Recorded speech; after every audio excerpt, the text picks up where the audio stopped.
Naghatid ng kanyang unang mensahe sa publiko si dating Pangulong Rodrigo Duterte matapos ang pagka-aresto sa kanya ng International Criminal Court.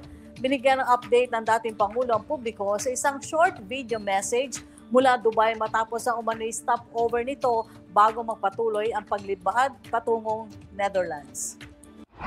Okay ako. Doon at touring. At sinasabi ko naman sa mga pulis at military na trabaho kayo at ako ang managot. So ito na nga. For all of the whatever happened in the past, ako na yung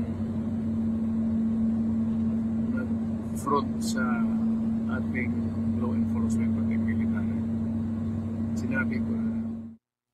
Samantala, tumanggap ng consular assistance ang dating Pangulo mula sa Embahada ng Pilipinas sa The Netherlands, kung saan isa sa unang konsiderasyon ay ang winter season ngayon ng Europa. Sa pamagitan ng representation ng Embahada ay pinakaluban din ng 2-day visa ng immigration authorities ng nasabing bansa ang mga nag-escort kay Duterte, partikular ang kanyang nurse at aide para makapagpahinga bago lumipad pa uwi ng Pilipinas. Lahat ng ito ay base umano sa utos ng Department of Foreign Affairs sa Pilipinas mula sa Maynila. Lumapag sa Rotterdam Airport si Duterte sakay ng chartered flight PR6 of RPCR CS C5219 4:56 p.m.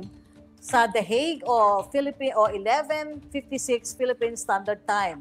Agad itinurn over si Duterte ng Philippine Law Enforcement Authorities na naghatid sa dating Pangulo sa mga opisyal ng Judicial Cooperation Unit ng Office of Registry ng International Criminal Court.